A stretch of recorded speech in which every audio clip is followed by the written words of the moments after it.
ನಮಸ್ಕಾರ, ನನ್ನ ಹೆಸರು ಗ್ರೀಷ್ಮಾ ಅಂತ ಹೇಳಿ. ನಾನಿವಾಗ ಈ ಬಯೋಟೋರಿಯಂ ಪ್ರಾಡಕ್ಟ್ ತಗೊಂಡು 1 ಮಂತ್ ಆಗ್ತಾ ಇದೆ. ನನಗೆ ಒಬ್ರು ಹೀಗೆ ಯಾರೋ ಹೇಳಿದ್ರು ಈ ಬಯೋಟೋರಿಯಂ ಪ್ರಾಡಕ್ಟ್ ಬಗ್ಗೆ. ಅದಕ್ಕೆ ಮುಂಚೆ ನನಗೆ ಹೆಲ್ತ್ ಇಶ್ಯೂಸ್ ತುಂಬಾ ಇತ್ತು. ಹೆಲ್ತ್ ಇಶ್ಯೂಸ್ ಅಂದ್ರೆ one of the most biggest problem ನನಗೆ ಅನಿಸ್ತಾ ಇದ್ದದ್ದು ಅಂದ್ರೆ low BP and hormonal imbalance ತುಂಬಾ ಇತ್ತು ನನಗೆ. ಈ ಲೋ BP ಇರೋದ್ರಿಂದ ಬಾಡಿ ಪೂರ್ತಿ ಸ್ವೆಲ್ಲಿಂಗ್ ಇತ್ತು, ಕಾಲ್ ಕೆಳಗಡೆ ಇಡಕ್ ಆಗ್ತಿರ್ಲಿಲ್ಲ, ಸಿವಿಯರ್ ಪೇನ್, ಹಾರ್ಮೋನಲ್ ಇಂಬ್ಯಾಲೆನ್ಸ್ ತುಂಬಾನೇ ಇತ್ತು. ತುಂಬಾ ಮೆಡಿಕೇಶನ್ಸ್ ಎಲ್ಲ ತಗೊಂಡು ಯಾವ ಟೆಸ್ಟ್ ಮಾಡಿದ್ರು ಎಲ್ಲ ನಾರ್ಮಲ್ ಇದೆ, ಬಟ್ ಆದ್ರೂ ಹೆಲ್ತ್ ಇಶ್ಯೂಸ್ ತುಂಬಾನೇ ಇತ್ತು. ಆ ಟೈಮಲ್ಲಿ ನನಗೆ ಹೀಗೆ ಈ ತರ ಯಾರೋ ಹೇಳಿದ್ರು ಈ ಬಯೋಟೋರಿಯಂ ತಗೊಳ್ಳಿ ಅಂತ ಅಂದ್ಬಿಟ್ಟು.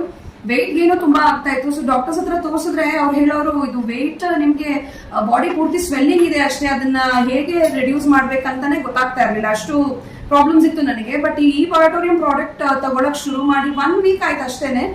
ನನ್ನ ಬಾಡಿ ಸ್ವೆಲ್ಲಿಂಗ್ ಎಲ್ಲ ಕಡಿಮೆ ಆಯ್ತು.